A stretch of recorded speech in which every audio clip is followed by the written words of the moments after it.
What does this have? Alright, so I just hold them because the sound isn't as good if it's down there. But just be aware of like the power button down here. Okay. So all you have to do is just not hit that button that stays on? Yeah. That's on right now? Yeah. Okay. And you just kind of hold it. Okay. Okay. Are we ready? Yeah, that's cool. Okay. Hello, everyone. Welcome back to another episode of InModeration. Today, I have with me my friend Cormac. Hi, I'm Cormac. So Cormac and I met through a mutual friend. We met through Anna, who was previously on the podcast. And we met at the gym and kind of just kept seeing each other around, and now we're buds. Yeah. It's just like we meet at the gym at the same time every day for real. So it's just like one of us is doing some dumb shit. And it's usually me for real. And then it starts a conversation. Can I say bad words on this? Yeah, can you hold your mic a little closer, Joe? Yeah. Like here? Yeah, you don't have to go crazy. But sorry. just a little closer. You're good though. Okay. I just want to make sure we're hearing what you're saying. Yeah. But you usually dance at me at the gym, like you're always like grooving. Yeah, it's like working out is like it's like fun. I make it fun for me. You know what I'm saying? Like I just be grooving. Yeah. Yeah. It has to be fun, otherwise it's like not enjoyable. Seeing your friends there is like the best. Half the best part. Yeah, and like the new, I don't know, we've been doing it for like probably 6 to 8 weeks right now, but like the new routine of like who we see at the gym, like this year's gym friends, you know what I'm saying? Yeah, it's a fun little group. I'm like, oh yes, I can see my friends this morning. Yeah, oh God. Yeah. So before we start, tell us anything, fill us in about who you are, what you're doing, and like what you're up to. I don't know. I'm Cormac. I'm from like the Northern Virginia area. Right now I live on a farm. I moved there when I was like on Christmas when I was like 13. My dad was like, yep, we're moving," and so it was to a farm. Nice. And so that was the last 6 years of my life. And then I wrestled for all of that. And then in high school I wrestled, and then in college I joined the club here. And then after like the regional tournament in my sophomore year, I like lost like miserably. I was like, fuck. Mm-hmm. And I was pissed. And then I've just been grinding in the gym and grinding at school and like doing a whole bunch of cool shit in the last like 2 years because I was so pissed that I needed to like start to win, and not even just win at wrestling, like win at everything. You know what I'm saying? Just win. Yeah. And that's me. Win. Okay, cool. So I feel like we have like a similar mindset in that sense. Yeah. Win. I want to jump back though to like the beginning of like, because for me there was definitely like transformative moments throughout that like propelled my journey to that. But like I want to hear about your little journey with that. So when did your whole mindset shift happen? Oh, so it was like, I guess there was a whole bunch of like stuff that like led up to like this moment, but like when it happened was, like I said, it was the regional tournament my sophomore year for wrestling, and I like lost my first match, and like I'm watching my teammate wrestle and I'm yelling I don't know what I'm yelling. I'm yelling good advice. My coach was giving terrible advice. I was yelling great advice, but my coach told me to stop, and then I kept yelling, and then so I stopped, and then he kept yelling terrible advice, and then my teammate listened to his advice and got himself pinned. So I looked at my coach and I went, "I told you so." And like I'm walking onto the mat, like putting my singlet on because my turn's next, and he's like, "Fuck you! You suck at wrestling. You know nothing. You're not gonna win this match." And I'm like getting onto the match, like he's my coach. I'm trying to put my singlet on. I'm kind of like, "Shut up!" Like, that's terrible. Yeah. And so needless to say, I went out there in the worst mindset ever. Lost my match. After the match, took my headgear off, pegged it at my coach, said, "Fuck you." And then I kind of sat there for like 2 weeks pissed. And then after 2 weeks, I literally just like, you're not supposed to do this, but I just like, that one day started the whole change. Like it was just like, I wasn't slipping up. I wasn't breaking the streak. One day was just the grind. You know what I'm saying? Uh-huh. One day it just started winning. You just had to like decide. Yeah. That was the straw that broke the camel's back. Okay. So like after you made that decision, like how did you start to implement those things like into your day? Like what changed throughout your day? I knew what I was good at and I knew what I was interested in. And so I feel like a lot of life is doing what you're good at and interested in, because like that's in those areas, the interest into what you're good at makes you get better at it because you just want to do it. And so I realized that like through just being at school, I was into like the whole like nutrition realm. Like I really like I was like, after wrestling my whole life and losing weight unhealthily, I was like, maybe let me learn how to do this healthily, and it was just really interesting to me. And so that started it. It started with like food and nutrition, and then it built into like, that was like 3 months, and then it built into like strength training, and then it went into like reading. Like I know you read a lot. Like it went Yeah. into like I don't like uncharacteristic of me, but like I started reading. Yeah. And then like through nutrition, fitness, reading, I like was able to introspect in myself more, and then it was working on me, and that was like 12 months of my life was just like it was like those four areas I started just doing every single day. There's probably a couple more areas, but those are the important ones. And Mm. then um and so I was just dialed for like 12 months. And then there was a point like probably when I met you for real, like Marchish of last year. Mm. Um I had like a realization that like it's also like you can be dialed, but you also have to like take time to see the flowers, like metaphorically, like take time to Mm-hmm. like enjoy life. And so I think that was how I met. Like when I met Charlotte, like we started going like to the gym, or like our friend group would go out, or like just other just random places. And so now I'm on the wavelength of like I'm dialed, but like see the flowers. Mm-hmm. And so like do what you're good at, chase what you're interested in, and like dial into it, but also like take time to like be like, yeah, we're alive. This is tough. Yeah. Yeah. How do you like, how do you, how do you know when it's time to make time? I think that like this is different for everybody, but I think that like everyone has ways they're ingrained in. And so if you work really hard to make to make the ingrained ways that you have the right ones, those are the ways you will almost always fall back on. And Mm-hmm. so like my habits, I don't know, 3 years ago was like I didn't really care what I ate. I didn't really work out. It was like, and so if I started doing those things and I took a day off, it was really easy to fall back to those things. But now the things I'm on are like the habits are like the gym, food, like 10,000 steps a day, like drinking this much water, like meeting this nutrient goal, going to wrestling, like broadening my relationships with people. Now when I like take like time to see the flowers and like stop focusing on those for a day, I will always fall back on those. You know what I'm saying? Because Right. those are my ingrained ways now. And Yeah. so I feel like that's like huge. It's just like really dial in and make the habits you have the right habits. Yeah. Yeah. Because that, like, even on your worst days, like, you're naturally going to do that Hmm. routine and those habits that you have. And that's why, like, habits are so important. Like, I literally had a whole nother episode about Just habits habits. just That's because, like, tough. it's so important Yeah. to have, like, good, healthy habits. Yeah. For real. For real. You have to So, have them. before you, like, had those habits, like, where were you at? I know you had a, like, you had a weight loss journey. Did your mindset around, like, food and like your relationship with food and how that correlated with your social life, like how did that all change? Um, I think that like the realization there was like I was content, and like so I was content with where I was. I didn't really care what I ate. I didn't really have a direction, so I was just kind of existing. Yeah. And I feel like the way it changed was like I found the direction I wanted to go in. And so that direction, like if you're always moving, it's hard to like I don't know, it's hard to fall back on contentness because you're just going in that direction. You just have to keep moving. And so I feel Mm. like when I was like 265 and like my life was kind of like I should have been like the happiest I was in my life, but like I was just bigger, and like I had a relationship, like it was all like everything was going right for me, but I just was content. I didn't have somewhere to go, and I feel like that's huge. You have to have somewhere to go. You Mm-hmm. have to have something to do, Mm-hmm. and so that was like what changed it all for me and caused me to drop from like 260 to like I'm like 20. I was like 202 yesterday morning, and I'll be 197 for wrestling in like 2 weeks, and so it's like 60, 70 some pounds is huge. Yeah, yeah, Yeah, that's huge. yeah. That's awesome. Yeah, I'm yeah, proud of you. yeah. It's sick. It's Yeah. sick. It's super cool. And like you learn to do it in a healthy way, Oh, of which course. is even more impressive. Hmm. What are some of the mistakes you used to make and how'd you like fix them Like, regarding like food? oh, I think it was just. It wasn't even. Well, it wasn't mistakes in the way I Lack view of it. It was uneducation. I just uneducation. wasn't. I wasn't knowledgeable about what I was putting into me. What it was like. What. How it made my body react. How it made my body feel. How it made my mental health feel. How it like. So I wouldn't. Then I would call it like.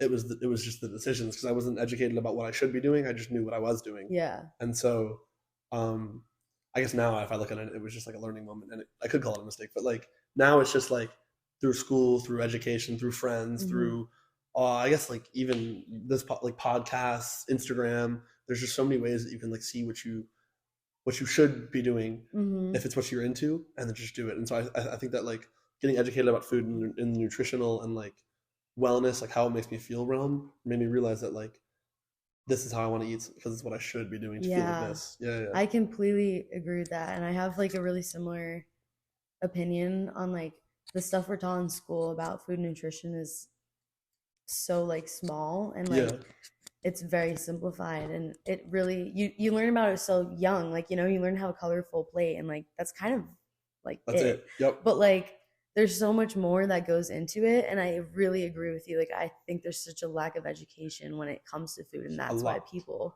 a lot. struggle so much. And it's like there's so many trends that it's easy to like jump on these trends or like quick fixes or band-aids, really. Yeah. But like delayed gratification. Yeah. I'm with it. That's especially, it's also like the cheapest food to get just isn't the food that you should be eating. Right. Which kind of just it sucks, but it's like the way it is. It's true. Yeah.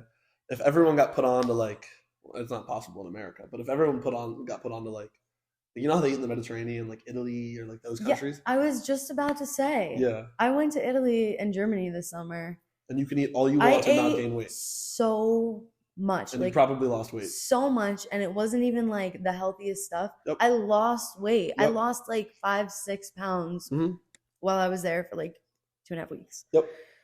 It was crazy. And then you come back here and like food is so processed. Like, we don't have the same regulations here that they have. Yep. Which is crazy, but like it's still possible here. You just have to go the extra mile. Yeah. You actually have to put the effort in to learn about it. And which there's so much to learn, but like even starting somewhere is more than a lot of people do. For real. That's crazy.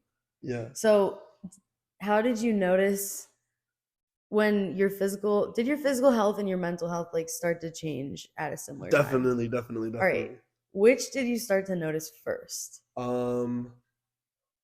I think that like happiness is health, or health is happiness. Like, I think it's interchangeable, right? And so I feel like when I started just like meeting, it probably was gym first, because I started like showing up and meeting goals and like and doing things you want to do. It just secretes all that happy stuff in your brain, and then you like, and then you start feeling good about yourself in that setting, but other settings too, because you've set the tone for the day or done something correct. So I think it started to turn when I started getting into like practicing fitness and achieving goals there, and then I started to be like, well, I'm happy in these ways. Let's make me happy in every way. You know what I'm saying? Yeah.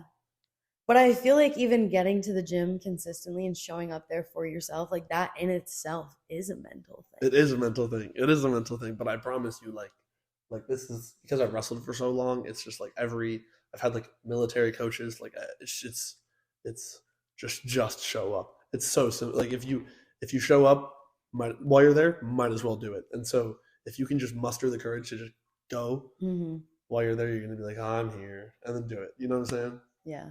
Sometimes the hardest part is really just getting there. It is just getting there. And then some of those days where like I didn't want to go end up being like the best workouts. Days. Yep.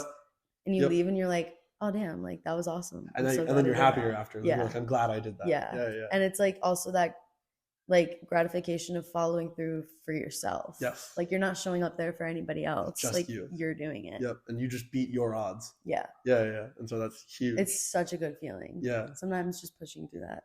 Yeah, definitely. It's huge. So wait, does any of this correlate with the wrestling experience that you had at all, or was that later? Like, what's this timeline? Oh, so the wrestling experience was 2 years ago. So it started the whole 2 years of just like on my shit. Okay, so yeah, that was the beginning of your whole journey with all this. That was like March of sophomore year. Yeah. Do you think it always takes like a pivotal event like that for people to start noticing they need change? I don't think it takes a pivotal event like that, but I think a pivotal event can help you realize. You know what I'm saying? Like, I feel like some people can have the realization about themselves, but like it's also like it's kind of like getting slapped in the face. You're like, well, I'm awake now. It's kind of like sometimes some people need to just get something critical, get a nice little wake up call, and be like, all right, time to lock the fuck in. Yeah. Wow, I'm like processing so much right now. Does that make sense though? Yeah, it does. I love this. Yeah. So now that you're like in you're in it. Yeah, I'm about my shit. Yeah, like you sound like you've kind of like found your groove. Like you did that hardcore, and now you're seeing the flowers. How has like your life changed between that hardcore and now like seeing the flowers? I think that like now it's like before. I mean, like at 21 years old, like we're the youngest we are, and we're legally allowed to enjoy life. You know what I'm saying? And Yeah. so, for there was 12 months there. It was until like March after my birthday where I was just dialed. But like, um, I think that like it's if you well, repeat the question. I got lost in my words. You're like, for me, I feel like when I went from like that Oh hardcoreness yeah, to now having balance, yeah, I just feel like calmer and like less tense about my days and like the things that happen. hmm I used to think that were happening to me. I now accept are happening for me. yeah, Like that's a shift that happened for me between the grind and the balance. yeah. Is there like a distinctive shift that happened for you between that grind and the balance? Does that make sense? Yeah, yeah. Okay. And I think that like it's when you're on your grind as much as like it's for you. Like I mentioned 5 10 minutes ago, it's like delayed gratification. Like you haven't stopped for a second and just like made a good memory or Mm-hmm. Mm-hmm. like done something cool or A B C D E F G. And so I think that like it took like forcing yourself to do it once to be like, oh, that was awesome. Yeah. Let me do that one more time. True. And so um like that was how I like I guess ingrained balance into it. Was like when I woke up the next day, I was like, I'm glad I did that. And so having when we're 50, we're gonna be like, oh yo, to like our kids, we're gonna be like, I'm glad we did that. And so I think that was like another. I guess that's like a thought that I have. It's like I just need to like add to the dad lore for real. Yeah, that's where I am. That's so funny. Yeah, Yeah, and that's seeing the flowers. yeah. Yeah. That was a big thing for me too. When I like got more balance, I started like saying yes to more things. Yes, 100%. Yeah. 100%. Because there was a time where I was like, no, like I need to like be like eating this specific meal. I need to be going to sleep at this time. I need to be like boom, like all these Yeah. things. And then I started like saying yes to more things when I got comfortable with like Yes. being in my flow of life and like being okay if I miss a workout. Yeah, because you had like, the right habits. Yeah. Yeah. Because it like the next day, instead of falling back to it, you're right. The whole habits thing, like Yeah. it was positive. Yeah. And so that's huge. Gotta just balance for real. Yeah. That was like to all you people's balance. So, okay, balance. You have to practice that a lot because you have the 2 jobs, class, wrestling. Like, how do you fill us in on all the things you are involved in here, and then tell us a little bit about how you find time for it all and yourself and your social life? Okay, so like presently, I'm a senior health sciences major, pre-AT minor, and I'm in the process of applying to grad schools. I'm the vice president of the club wrestling team.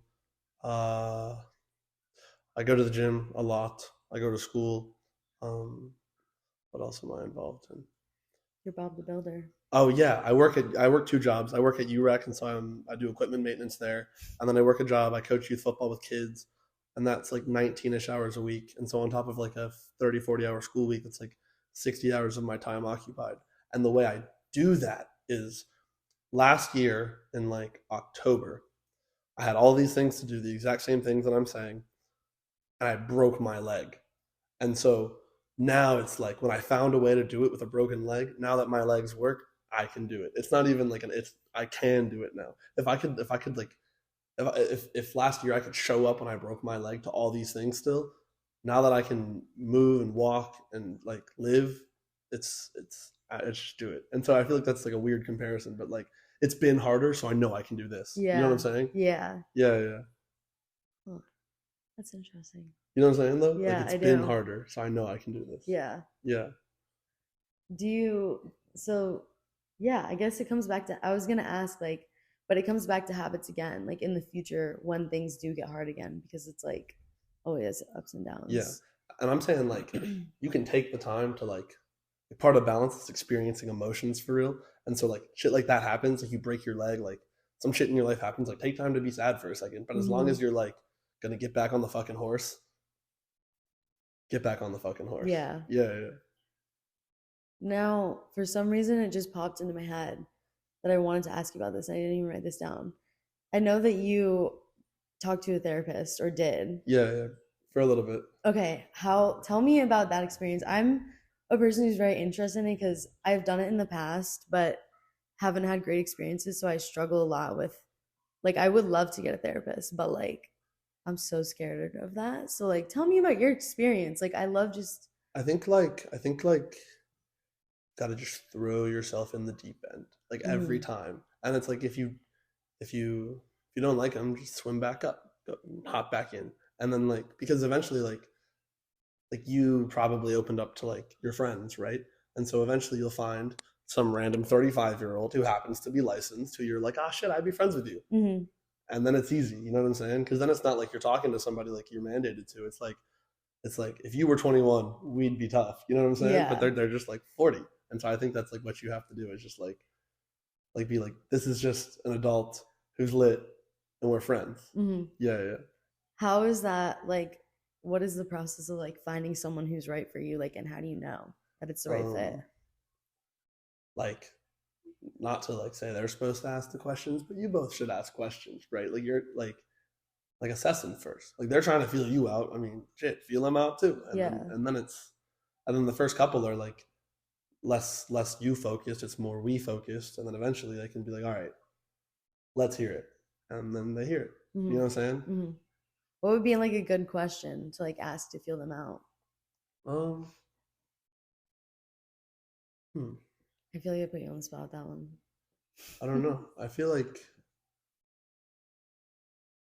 and not to be basic, but I feel like if you just like assess like their room or like there's something like you can find a common interest that then you can pry into, Mm-hmm. and then like from that one question, like same way this is happening, like from that one question you can just continue to pry and ask more questions and conversation happens, and then you're like, oh my god, what did you do at this thing in college? And then they're telling you about some lit college story, and then you're friends, True. and then life goes on. Yeah, yeah. You just got to find like one thing that you can just start cracking at the shell and Yeah. just keep cracking away. Yeah. Yeah, yeah. That's great advice. Yeah, thank you. I mean, yeah, I'd be thinking sometimes. Yeah. So, you mentioned you're applying for grad school, Mhm. athletic trainer, right? Mhm. What made you want to do that? Um, Wrestling again. In high school, I was like, I had like, I wrestled, and so I was always getting my like shoulders and back like messed up, and I had horrific posture. And so junior year and senior year, I had this problem with my right arm where like mid match it would just like turn off and like go numb. And so I had a couple of matches where I'd be so pissed because it's my right arm, it's my dominant hand, and I just Mm-hmm. couldn't use it.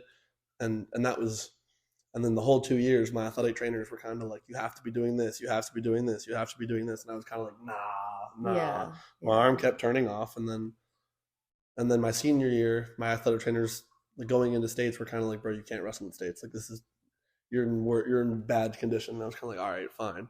And then I went to physical therapy, and through physical therapy, I like started researching it myself and asking Mm-hmm. them questions, and then I took an interest in like this whole region, and that just spread into like the whole body. And so I feel like I want to be an athletic trainer because I want to help the kids like me, but I want to educate them so they do understand, as opposed to just tell them what to do. I want them to know why they're doing it. You know what I'm saying? Yeah. And so I feel like I was told what to do, but I want to know why I was doing it. Yeah. Yeah. I love that. I Yeah. love that. Yeah. That's huge for me too. And the way I noticed that that was huge for me was like in math class. Mm-hmm. Because like math is very like there's a formula for it and there is a right answer. Yeah. And like I can do the formula, I can fill in the numbers, but like why am I doing that? Like what's the point? And I really always felt like I needed an explanation in order to actually fully understand it. Yes. And I think that's huge. I mean, you just talked about it when it comes to food. And it's the same way with like Education. Yeah. taking care of your body. Mm-hmm. But I also think there's like some responsibility for people to like seek out that education too. Mm-hmm. Mm-hmm. Because like we have literally the internet at our fingertips. Yep. You can learn anything you want. It's a crime to be uneducated in today's day and age. Yeah. With everything at your fingertips. Please say that again. It's a crime to be uneducated in today's day and age. Like seriously. Yes. Everyone, not everyone, 90% of the world has access to some kind of way to get more educated. Like literally books have been around for hundreds of years. You can get your hand on a book. Like learn in some way. And not that you have to be an expert about everything, but to be ignorant to anything. Yes. You miss out on so much. I agree. So much. Yep. And then it's also like, if you didn't educate yourself, how are you supposed to pass on knowledge? Right. And how do you grow as a person? You don't. Yeah. I think there's so much danger to not learning more. I agree. Yeah, you have to learn more. Life is like, if we're here, fuck it, let's learn. You know what I'm saying? Like, might as well do something. Might as well gain some more knowledge. How, if someone like didn't know what the things were that they wanted to learn about, like, how do you figure out what you like enough to become more knowledgeable about? I guess it goes back to like what I said about like therapy or the interest. Just like hop in. You don't like it, get up out the pool, hop in a new one, and then like it's everyone is going to have an interest, and then through one interest you'll find two, and it's like factorials. That's math. Yeah. and then you have hella, and then you know what you want to do, and then you have a bunch of things to do. Yeah. And then life is enjoyable and fruitful, and you learn. And not that it's easy to like jump in and do a new thing. It's not. And when I think one of the hardest parts for me is like when I first start something new, like I expect to already be good at it. But nah. And like that's not how it works. Yeah. So I think in like instead of, you know, giving up after like one class or one like painting or one whatever it is, one podcast, like you have to at least give it to the chance. Yeah. Yes. Yeah. You have to give it a go. At least the college try. Yeah. Because why not? I mean, not even just in college, but like at any point. Like, I think a big part of that though is being comfortable with like one, doing things alone, and in order to do things alone, you have to be like comfortable with yourself. Yeah, definitely. And that's a huge thing. It's like being comfortable with you, because you're the only, like, not to say you're the only person that matters, but like when it comes down to it, like at some point you're first. You know what I'm saying? And so you have to make sure the person you're putting first is the best person they can be. Yes. Yeah. There's this saying that everybody knows, and it's like the world doesn't revolve around you. But I have maybe a hot take about this, like, but I don't think it is. Like, everyone should be the center of their own world because it's your life. Like, like you have to be the center of it, otherwise it's not yours. Yes. Yeah, you have to be. What's that fucking thing from Zack and Cody? You're the pilot of your own life. Didn't like Esteban he said that, right? Probably. Let's go. I think he said that. Shout out Zack and Cody. We love that show. They're tough. But yeah, I think we make it such a bad thing that people, like, sometimes you have to be selfish, and not out of hurting other people, but out of taking care of you. Yep. Yeah, huge. Not like we're not saying always be selfish, but we're saying like know when to be selfish. Yeah. Yeah. It's okay to like say no to things. Yes. Which was very hard for me to get a grasp. And sometimes I like still struggle to be like, no, like, not tonight. FOMO's real. But like, but for you have to do it. Yeah. And as long as you realize the choice is for you and that you'll be better for it, don't regret the choice. Right. Yeah. Right. Because then sitting there feeling terrible that you like didn't go out or you whatever, even more mental it's anguish. Even worse. Yeah. Like if you're gonna make a choice, like you have to full send the choice. Yep. Otherwise, you're just gonna sit there having regrets. And just trust in its reasons for real. Just like know it's still on. I feel like my hand was on the power button the whole time. But just know why you're making that choice. Yeah. Reaffirm. Yeah. It's all happening for greater good. On God. For real. On God. So that's how it has to be. The last thing I have to ask you. If you could go back and give freshman year Cormac a piece of advice that you know now, what would you tell him? I could go back to freshman year. I don't know, for real. Because, like, to me, my freshman year, it was... Honestly, I should have just started pursuing knowledge earlier. Like, that's what I would tell me. Like, I started really late sophomore year, and so my college career kind of got off to a bumpy start. So, to me, I would say, like pursue this knowledge earlier. Like, not to say I would change it, but if I had to if I had to start the habits that I started like late sophomore year, I would have rather have started them before, like going into freshman year. Right. And so that's what I would have said to like early freshman year me is like, do this. Just so like now I'd be like, shit, I don't even know, the Hulk or some shit. Yeah. Every day is a little bit of progress. Like the earlier you start, like the more you're gonna see yourself transform. And it's crazy too, because like I feel like you don't really see it happening on a day-to-day basis. But when you look back, like if I looked back at January me, I would be like, damn. Yeah. Because like I'm different than I was. And it's only like 10 months. Yeah. Like when you look back even longer, it's crazy. It's crazy. Yeah. But like January, I feel like I didn't know you in January for real. When did we meet? Like Marchish. Okay. So like, yeah, you didn't know me in January. Yeah. But yeah, it's crazy. It is. And now insane. we're here. And now we're podcasting. Thank you for making time and being on my podcast today. For sure. This was so fun. Yeah, it was cool. I liked like the reciprocity of knowledge. Does that make sense? Yeah. Okay. The sharing of information, the learning of each other. Yeah. It's awesome. Yeah, it's huge. Cormac, thank you for being here again. And everybody else, thank you for listening. We will talk to you next time on InModeration. Bye. Tough. That was so fun. I don't think I'm ever going to listen to it though because I hate hearing my own voice.